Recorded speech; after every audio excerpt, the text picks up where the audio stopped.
대인 신뢰도라는 말이 있습니다. 이 말은 무슨 말이냐면 내 이웃이 나를 해치지 않을 것이라는 믿음 또는 길을 걷다가 누군가로부터 봉변을 당하지 않을 것이라는 믿음, 또 때로는 처음 만나서 관계를 시작하게 된 사람이 여러모로 이상한 사람이 아닐 것이라는 믿음, 이런 믿음이 전제되어야 사람들은 안심하고 일상을 살아가면서 관계를 확장시킬 수 있는데 이것을 대인 신뢰도라 이렇게 부릅니다. 2021년 국민의 삶의 질의 보고서를 보면 2013년부터 2020년까지 한국인의 이 대인 신뢰도가 계속 하락하고 있다고 그래요. 2019년에서 2020년 들어오면서 그게 한 16% 정도로 뚝 떨어졌어요. 아마 지금 대인 신뢰도를 조사하면 더 떨어졌을 거예요. 묻지마 범행 같은 이런 거 뭐 옛날에는 막 가도 괜찮았는데 지금 뭐 누가 뭐가 들고 있다 이러면 막 신고 들어가고 막 그러니까 뭐 공문을 막 걸어가는데 막 힘든 일을 당하고 그렇게 하니까 아마 3년 또 대인 신뢰도를 따지면 훨씬 떨어졌겠죠. 한국경제연구원의 분석에 따르면 개인 간 신뢰 또 국가 제도에 대한 국민의 신뢰를 나타내는 사회적 자본 지수가 2023년 올해 세계에서 107위, 우리나라는 경제적으로는 한 3, 4위권에 속해요. 그래서 전 세계에서 우리 대한민국이 갖고 있는 어떤 영향력이라든지 경제력이다 이게 한 3, 4위권에 속하는데 이 신뢰도가 107위라면 아주 뒤에 가 있단 말이죠. 그만큼 한국 사회가 상호간의 불신이 그리고 갈등이 굉장히 팽배해 있다는 거죠. 이게 쉽게 말해서 사람들을 믿지 못한다는 거죠. 내가 어디 가가지고 안전하다 이런 마음이 안 든다는 거예요. 그게 우리가 지금 살아가고 있는 현실입니다. 그리고 안전망이라는 말이 있습니다. 사회 안전망이라는 말이 있는데 이제 이 말은 어디서 나왔느냐면 IMF라고 국제통화기금이 있죠. 우리나라 옛날에 IMF 터졌잖아요. 그때 구조조정을 할 때 최소한의 인간다운 생활을 보호하는 장치 이런 용어로 사용하기 시작한 게 이 사회안전망이라는 용어입니다. 그래서 세계은행이라든지 국제통화기금에서 사용되고 있는 용어인데요. 기존 사회가 갖고 있는 사회보장제도에서 적절하게 보호를 받지 못하는 사람들, 기존 국가 시스템 안에서 내가 적절하게 보호를 받는다 이런 걸 느끼지 못하는 사람들, 그리고 위험에 노출되어 있는 사람들을 보호하기 위한 대책, 이게 사회안전망이라는 용어예요. 그래서 실업, 빈곤, 재해, 노령, 질병 이런 사회적 위험으로부터 보호를 받기 위해서 얘는 사회보험이라든지 공공부조라든지 뭐 공공근로사업이라든지 뭐 이런 거 하잖아요. 이게 다 사회안전망이라고 그렇게. 그러니까 우리가 이 사회를 알아갈 때 안전하다 여기려고 하면 이런 두 가지, 대인 신뢰도와 사회안전망이라는 이 두 가지가 작동을 해야 대인 신뢰도가 높아지고 사회안전망이라는 이 대책들이 잘 작동을 해야 그 사회가 안전하다 그렇게 말할 수 있습니다. 그런데 우리가 살고 있는 현실은 이 모든 안전망들이 다 무너져 내리고 있어요. 가정이라는 것도 더 이상 이전에는 바깥에 해도 내가 가정에 들어가서 가정 가운데 있으면 나는 안전할 거다 이랬는데 이 가정이 언제부턴가 이 안전망의 기능을 상실했어요. 그 많은 어떤 일들이 이 가정이라는 테두리 안에서 일어나고 있는. 옛날에 막 뭐 하다가도 집에 들어가고 문 닫으면 안전하다 그랬는데 지금 그게 안 되는 사회. 직장도 마찬가지. 그리고 국가도 마찬가지. 여러 가지 어려움들이 일어나고 있는데 뭔가 나를 지켜줄 것이다 이런 마음들이 지금 2023년도 대한민국 사람들의 마음속에 없어요. 그래서 불안한 거예요. 그래서 힘든 거예요. 나한테 위기가 닥치면 어떡하지? 나에게 어려움이 닥치면 어떡하지? 내 인생에 어려움이 닥치고 위기가 닥치고 내가 감당할 수 없는 문제가 닥쳤을 때 내가 이쪽으로 피하면 되겠구나, 내가 이쪽으로 피하면 되겠구나 하는 안전망이 안 보인다.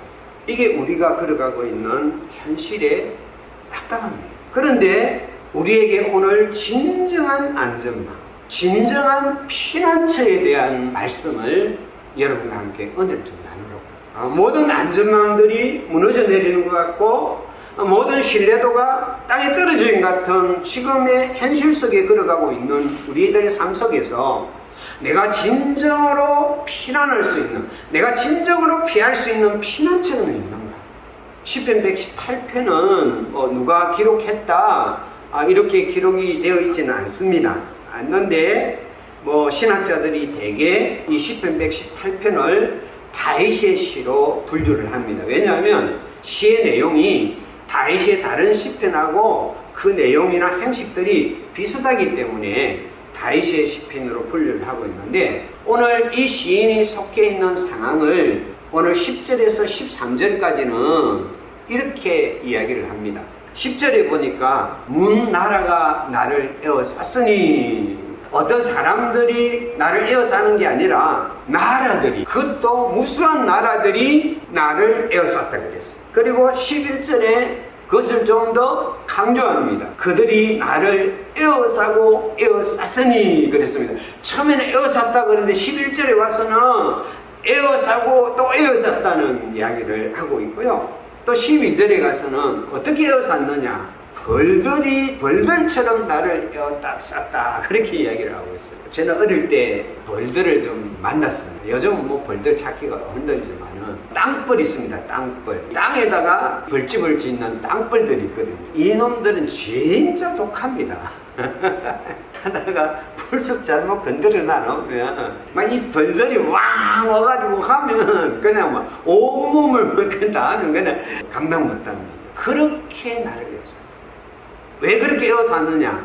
나를 밀쳐 넘어뜨리려고. 대적들이, 어떤 상황들이, 어떤 어려움들이 나를 대면해 오는 정도가 아니라 사방으로 에워쌌는데, 에워쌌는데 벌들처럼, 벌떼처럼 나를 둘러싸가지고 나를 넘어뜨리려고 하는 상황이라. 이 말은 무슨 이야기입니까? 피난처가 필요한 상황이다 이 말이에요. 우리가 인생을 살아가다 보면 상황들이, 어려움들이, 힘든 일들이 정말 벌떼처럼 나를 둘러쌀 때가 있거든요. 그래서 정말 앞에 봐도 뒤로 봐도 옆으로 봐도 그냥 막막하고 정말 내 삶이 흔들리는 것 같고 힘든 것 같은 그런 상황이 있거든요. 그때 우리에게 필요한 게 뭐냐면 피난처란 말이죠.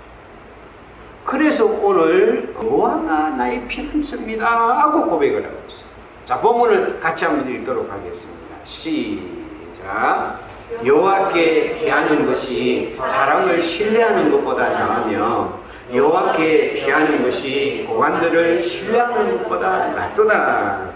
오늘 18절에 9절에는 두 가지 피난처가 나오는데, 하나는 뭐냐면 사람과 고관들을 신뢰하는 거. 이게 사람과 고관들이라는 피난처가 있어요. 이게 쉽게 말해 우리가 어렵고 힘든 일을 당하면 제일 먼저 누구를 찾습니까? 내 주변에 나를 도와줄 만한 사람이 있는가? 나의 어려움과 힘든 것들을 좀 막아줄 사람이 있는가? 여기서 뭔가 나를 건져줄 수 있는 사람이 있는가? 그걸 먼저 찾는단 말이에요. 그 다음에 찾는 게 뭐예요? 유력한 사람이 있는가? 내 앞에 아무것도 안 보일 때는, 아닐 때는 누가 산 사람이 더 있으면 좋겠다. 어떻게 이렇게만 찾다가, 그 다음에 정신이 좀 더 희하면, 그 다음 유력한 사람들이 있는가, 힘 있는 사람들이 있는가, 이 문제를 해결할 만한 사람이 있는가를 찾는단 말이죠. 그래서 내게 힘을 주고, 안전함을 주고, 뭔가 위로를 주고, 용기를 주고, 내게 뭔가 담대함을 줄 수 있는 사람, 고관들을 찾는 피난처가 하는 거예요. 그 다음에 두 번째는 여호와께 피하는 것. 여호와라는 피난처가. 근데 오늘 본문에 뭐라고 그럽니까? 우리가 사람들을 신뢰하고 우리가 공간들을 신뢰하면서 찾는 것보다 여호와께 피하는 것이 더 낫다 그랬어요. 할렐루야. 이 더 낫다는 말은 토브라는 말인데요. 이 토브라는 말을 제가 좀 설교하는 자주 쓰잖아요. 이 토브라는 말인데 요 말이 뜻이 참 많습니다. 어떤 뜻이 있느냐 하면 굉장히 좋다 이런 뜻이 있고요. 바람직하고 긍정적이고 내게 참 어떤 적합하고 이런 뜻이 있고요. 또 그 귀중하다는 뜻도 있어요. 이게 좀 가치가 있다, 높은 가치가 있다 이런 뜻이 있고요. 또는 기쁘다는 뜻도 있어요. 내가 즐겁다, 내가 만족하다 이런 뜻도 있고요. 그러나 행복하다는 뜻도 있습니다. 기쁘고 즐겁다는 뜻도 있습니다. 자, 이 말은 무슨 말입니까? 우리가 이 세상을 살아갈 때 힘들고 어려울 때 사람을 의지하는 것보다 하나님께 피하는 것이, 하나님을 피난처로 삼는 것이, 그것이 훨씬 더 바람직하고 더 이상적이라. 하나님께 피하는 것이 더 귀중하고 더 가치 있는 일이에요. 그것이 더 우리를 행복하게 만들고 우리를 적합하게 만들고 우리의 삶을 풍성하게 만든다. 할렐루야. 아멘. 여호와는 우리의 삶의 최고의 피난처입니다. 아멘. 우리나라의 역대 대통령들을 보면요, 성향이 좀 다릅니다. 예, 군인 출신의 대통령이 박정희 전 노태우입니다. 그래가지고 그때는 명령 체계 조직해가지고 했던 시대가 그 권위적인 그 시대였고요. 그 다음에 정치인이 대통령이 된 사람이 김영삼, 김대중, 박근혜세예요. 이 정치인은 뭐냐면 환경을 조율하고 상황을 조율해가지고 자기가 원하는 방향으로 조율해가는 사람들이 정치인. 이분들 통치 스타일을 보면 그런 게 엿보여요. 그 다음에 사업가가 있는데, 사업가 출신의 대통령이 있는데 그게 이명박 대통령. 그래가지고 어떻게 하든 해가지고 그 경제적으로 막 살리려고 애를 썼죠. 그다음에 변호사 출신이 있는데 그게 노무현 대통령하고 문재인 대통령. 이 변호사들은 뭐냐? 변호를 해주는 거예요. 그러니까 그 성향들이 그 속에 나오는 거예요. 그러다가 이번에 사람들이 이래도 안 되고 저래도 마음에 안 든다. 그래가지고 사람들이 막 들불처럼 일어나가지고 뽑은 대통령이 이번에 윤석열 대통령. 이 윤석열 대통령 누구냐? 검사 출신이에요. 네, 검찰총장을 하다가 바로 대통령입니다. 제가 정치 이야기를 하는 게 아니고요. 이 검사는 어떤 일을 하느냐 하면 악용 범죄자를 잡아가지고 그걸 처단하는 일이 검사 일이에요. 이게 선하냐 악하느냐, 요래가 검사를 해가지고 범인을 잡는 게 그예요. 그래서 이 사람들이 제일 중요한 건 법과 질서입니다. 그 옳고 그른 거예요. 그래서 사람들이 바라볼 때 윤석열 대통령이 이전에 검찰총장하고 검사할 때 다른 사람을 너무 잘 때려잡는 거예요. 그러니까 신이 났습니다. 사람들이 박수를 맞췄어요. 그래가지고 대통령이 딱 됐습니다. 그래가지고 변호사 출신 해보니까 좀 그것도 공정하지 않더라. 좀 이 공정한 사람 쉬어야 되겠다. 그래가 대통령이 됐어요. 그런데 이 대통령이 됐는데 이게 이제 통치 대상이 내가 돼버린 거예요. 이게 범인들 잡으러 막 돌아다닐 때는 막 박수를 쳤는데 그게 내가 돼버린 거예요. 그렇게 사람들이 힘이 들어버려요.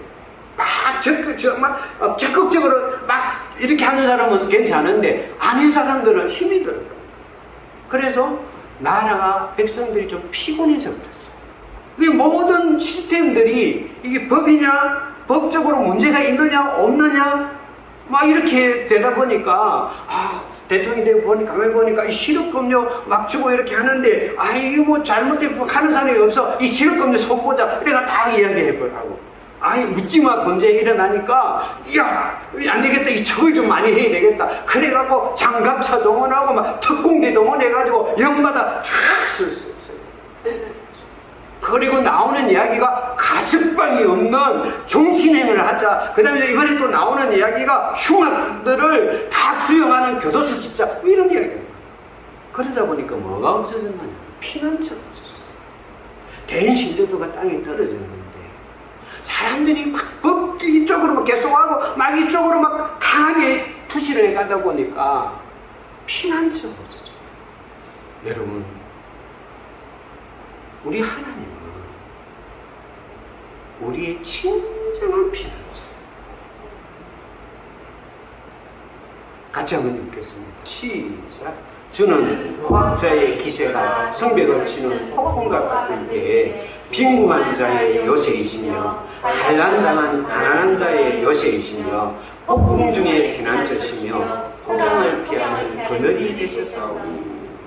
우리 하나님은요, 우리를 법대로 우리를 너 이거 하니까 더 강하게 너를 눌려가지고 막 찍어 넣어가지고 너의 어떤 부분을 바로잡아야 되겠다, 이 세상을 바로잡아야 되겠다, 내가 막 지옥만 만들어가고 지옥불을 이렇게 잡는 분이 아니라, 우리 하나님은 포악자의 기세가 성벽을 치는 폭풍과 같을 때에 빈궁한 자의 요새가 되어줘요.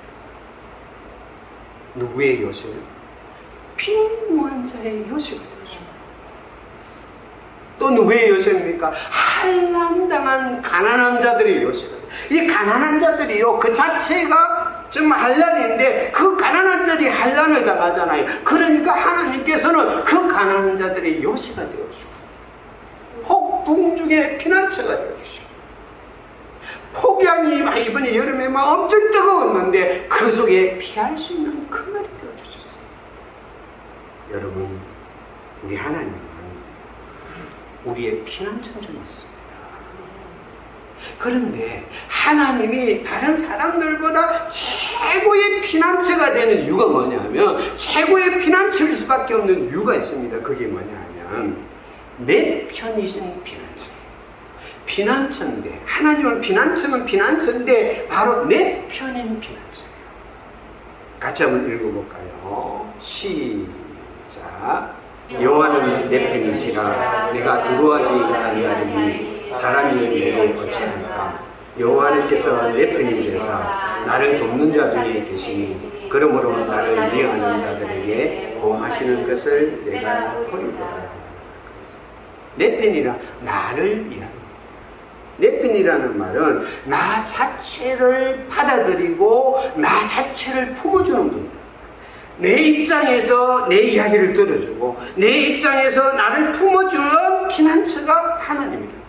저는 참 이게 이제 다윗의 고백인데 다윗은 아버지가 피난처가 되겠다 싶었는데 그 아버지가 뭘 봅니까? 이 첫째 아들, 둘째 아들, 셋째 아들, 그 당시에는 서열이 중요하거든요.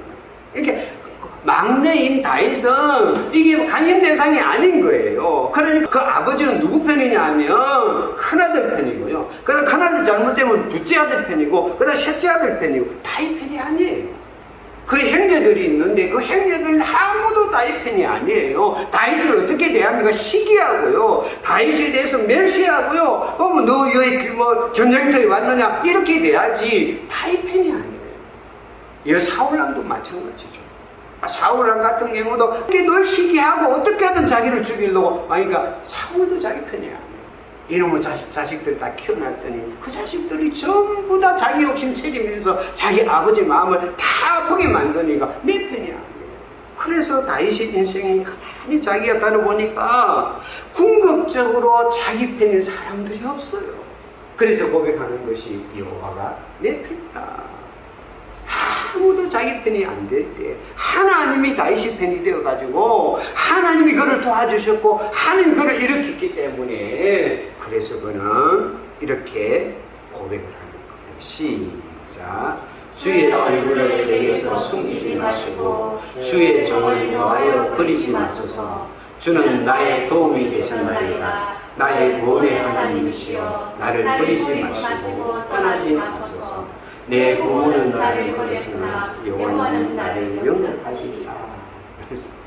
이게 내가 참 힘들고 어려운 상황에 하나님 앞에 나를 도와주십시오 하고 하나님 앞에 간구하면서 자기 인생을 돌아보니까, 아이고 우리 부모님도 나를 영접하지 못했는데 그래도 하나님은 내 편이 되어서 나를 환영해 주시고 나를 받아주실 것입니다 하고 고백을 하고. 여러분, 우리가 이 세상을 살아갈 때요, 우리가 피난처라고 생각했던 사람들을 우리가 찾아가는데 전적으로 내 편이 되어주는 사람을 찾기가 힘들어요. 저 사람이 내 어려운 문제를 가겠다 하고 찾아서 이야기를 하고 이런 것 하다 보면 이게 따진단 말이죠.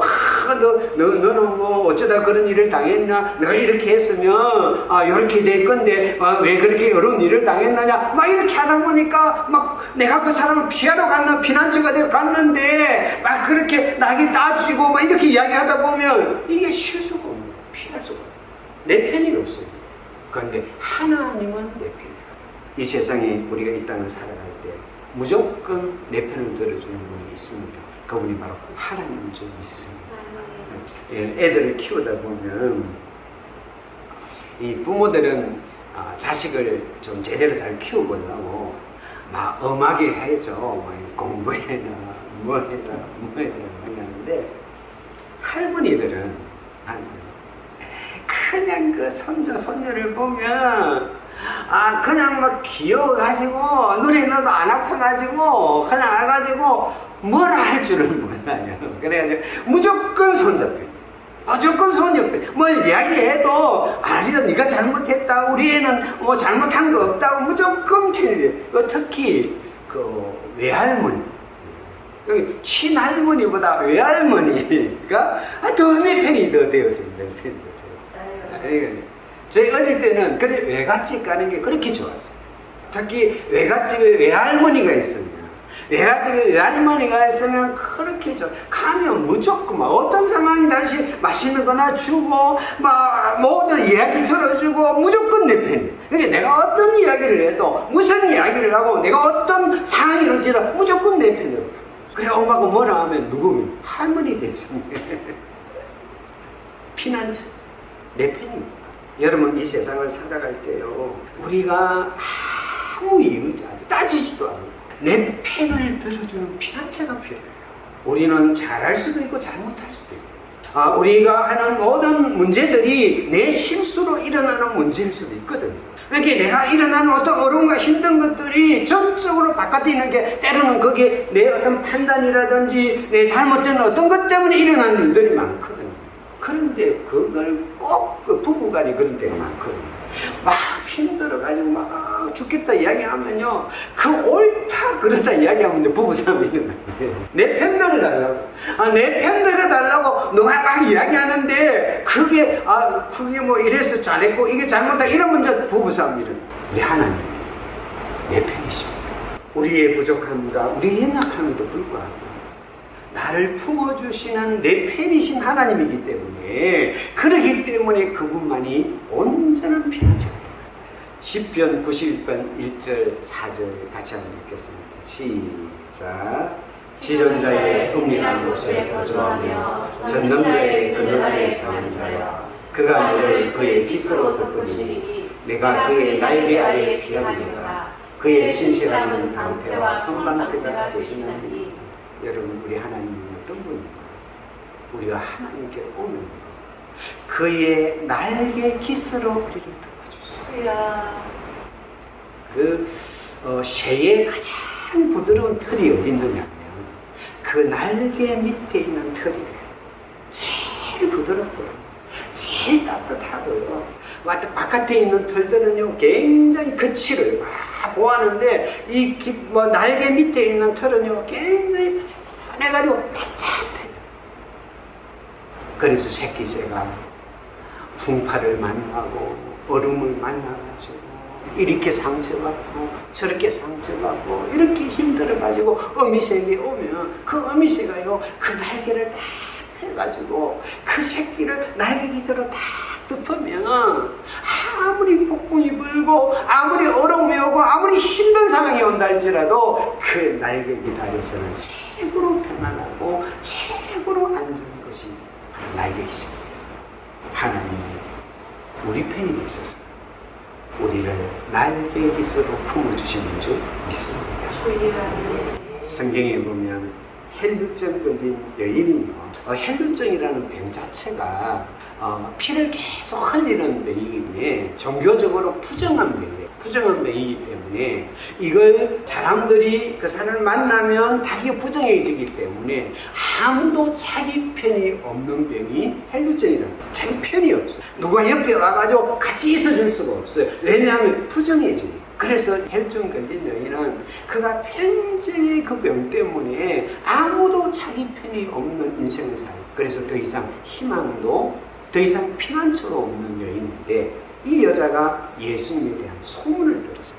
그래서 이 예수님이 나의 피난처가 되겠구나 싶어가지고 예수님을 만나러 오니까 엄청나게 많은 사람들이 예수님 옆으로 몰려와가지고 가까이 갈 수가 없어요. 특히 자기는 부정한 여인인데 그 사람들을 해치고 간다는 건 뭐 말할 수 없어요. 그래서 아마 이 여인이 자기를 감추려고 이렇게 옷을 들고 사람들 틈새로 비집고 들어가서 내가 예수님의 옷자락이라도 만져야 되겠다 해가지고 옷자락을 만지는 순간 주님은 그 여인의 절규와 그 여인의 그 마음의 기도를 들으시고 능력이 통해나 그 여자의 해외의 근원이 치유가 됩니다. 그리고 난 후에 예수님께서 누가 나를 만졌다 그렇게 이야기를 하고 그 여인을 사람들 앞에 불려가지고 그 여인의 사정을 사람들 앞에 고백합니다.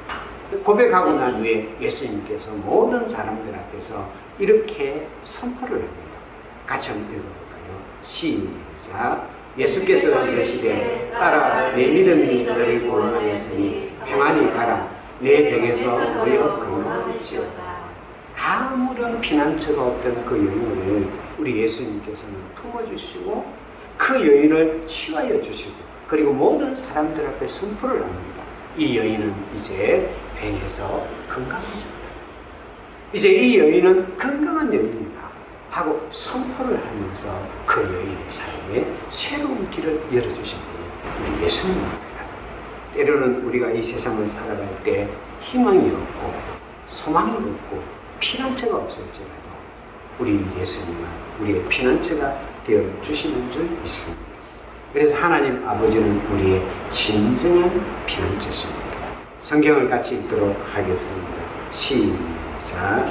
자기 아들을 아끼지 아니하고 우리 모든 사람을 위하여 내주시니까 어찌 그 아들과 함께 모든 것을 우리에게 주시지 아니하겠느냐. 얼마나 우리 편이면 자기 아들도 아끼지 않고 우리에게 주십니다. 내게 필요한 것이 뭐냐? 내게 좋은 것이 뭐냐? 자기 아들도 아끼지 않고 우리에게 주시면서 그리고 우리가 필요한 모든 것을 다 우리에게 주시는 그 나의 편이 바로 하나님 아버지인 줄 믿습니다. 아들도 아끼지 않고 준다는 말은 무슨 이야기입니까? 자기 아들을 십자가에 내어주면서까지 내 편이 되어주시는 분이 하나님 아버지인 줄 믿습니다. 저는 저 십자가를 보면 참 냉정한 비정한 아버지의 모습을 보게 됩니다. 아들을 죽음의 자리까지 내모신 아버지. 자기 하나밖에 없는 아들에게 인류의 모든 죄악을 다 짊어지게 해가지고 그 십자가에 버리신 아버지. 그리고 그 아들이 그 십자가에서 막 절규하는데도 그걸 끝까지 외면하는 아버지의 모습이 이 십자가에 있고요. 그리고 아버지에게 버림을 받고 사람에게 버림받은 예수님의 모습이고요. 그래서 이 십자가는 피난처가 없는 거예요. 피할 곳이 없어요. 왜냐하면 하나님 아버지에게 버림을 받았으니까 아버지께 피할 곳이 없어요. 나의 하나님 나의 하나님 어찌하여 나를 버리십니까? 그래서 피난처가 없는 것이 바로 십자가예요. 그의 뒤를 따랐던 많은 사람들, 그의 주변에 있는 모든 사람들이 그를 조롱하고 모욕하고 버리기 때문에 그 십자가는 피난처가 없는 처절한 절망의 자리가 바로 이 십자가입니다. 그런데 왜 하나님께서는 당신의 아들을 이 십자가에 주시면서까지 그 십자가의 길을 걸어가게 했습니다. 바로 이 십자가가, 그 버림받은 십자가가, 그 고통의 십자가가 우리를 향한 하나님의 사랑입니다. 이렇게까지 십자가까지 주면서 우리의 진정한 피난처를 우리에게 주신 분이 하나님인 줄 믿습니다. 이 십자가가 우리 인생의 진정한 피난처입니다. 할렐루야. 그래서 바울은 이걸 막 깨닫고 이런 고백을 하거든요. 같이 한번 읽겠습니다. 시작. 높음이나 깊음이나 다른 어떤 피조물이라도 우리를 우리 주 그리스도 예수 안에 있는 하나님의 사랑에서 끊을 수 없느니라. 누가 우리를 그리스도의 사랑에서 끊으며 환난이나 공고나 박해나 기근이나 적신이나 위험이나 하리라. 누가 우리를 그 사랑에 끊을 수 있겠느냐? 우리가 어떤 상황, 어떤 문제, 어떤 어려움이 있을지라도 그 사랑에서 끊을 수 없는 그 사랑으로 우리를 품어주시는 분이 아버지입니다. 그래서 그 십자가 앞에는, 십자가 안에는 우리의 진정한 피난처가 됩니다. 여러분들이 이 세상을 살아갈 때, 힘들고 어려울 때 그 십자가가 나의 피난처가 되고 나의 그늘이 되어주고 나의 요새가 되어주고 나의 힘이 되어주는 줄 믿습니다. 그 십자가는 진정한 내 편인 하나님의 사랑이 있습니다. 우리가 찬양을 했으면 좋겠습니다.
우리가 힘들고 어려울 때 십자가의 그늘을 십자가의 품을 안기게 되면 그게 우리의 진정한 평안이고 그게 진정한 안정이고 보호가 있는 줄 믿습니다. 그래서 우리는 어떻게 해야 됩니까? 사람에게 아니고 여호와께 피하는 여러분 되시기를 축복합니다. 사람을 찾아다니지 말고 사람을 막 기대하지 말고 누가 나를 도와줄 사람 없나 도와줄 사람 이렇게 하지 말고 우리가 여호와께 피하는 여러분 되시기를 축복합니다. 본문을 다시 같이 읽겠습니다. 시작. 여호와께 피하는 것이 사람을 신뢰하는 것보다 나으며 여호와께 피하는 것이 고관들을 신뢰하는 것보다 낫다. 여러분 사람보다는 여호와께 피하는 것이 더 나은 줄 믿습니다. 10편 64편 10절 같이 읽겠습니다. 시작. 의인은 여호와로 말미암아 즐거워하며 그에게 피하리니 마음이 정직한 자는 다 자랑하리로다. 우리는요 이 하나님 때문에 즐거워하면서 오늘도 이번 한 주간 또 여호와께 피할 수 있는 여러분 되시기를 축복합니다. 그래서 다시 한번 10편 3편 8절 같이 읽겠습니다. 시작. 너희는 여호와의 선하심을 맛보아할지어다. 그에게 피하는 자는 복이 있도다. 할렐루야. 사람에게 피하는 사람은 불안하고 실망하고 낙담할 때가 많지만 여호와께 피하는 자들은 복이 있습니다. 이번 한 주간 동안 여호와께 피하는 여러분 되시기를 축복합니다. 그래서 두 가지를 제안하려고 합니다. 첫 번째로는 하나님을 바라보시고 피한다는 말은 그 어려운 상황에 사람 보지 말고 하나님 바라보고 두 번째 여러분의 어려움과 힘든 일을 하나님 앞에 기도로 아뢰십시오. 그러면 기도로 아뢰고 기도로 부탁할 때 우리가 여호와의 피난처에서 승리할 수 있는 줄 믿습니다. 그 은혜가 이번 한 주간 넘치기를 축복합니다. 기도하겠습니다. 사랑하는 하나님의 은혜를 감사하는 데입니다. 사람을 신뢰하는 것보다 고관들을 신뢰하는 것보다 여호와께 피하는 것이 더 낫다고 말씀하십니다. 여호와 하나님이 바로 우리의 피난처가 되시고 우리의 힘이 되시고 우리의 능력이 되게 하시면 감사드립니다. 이번 한 주간 동안 여호와께 피함으로 그 하나님의 능력을 누릴 수 있는 우리가 되게 하여 주옵소서. 예수님 이름으로 기도드립니다. 아멘.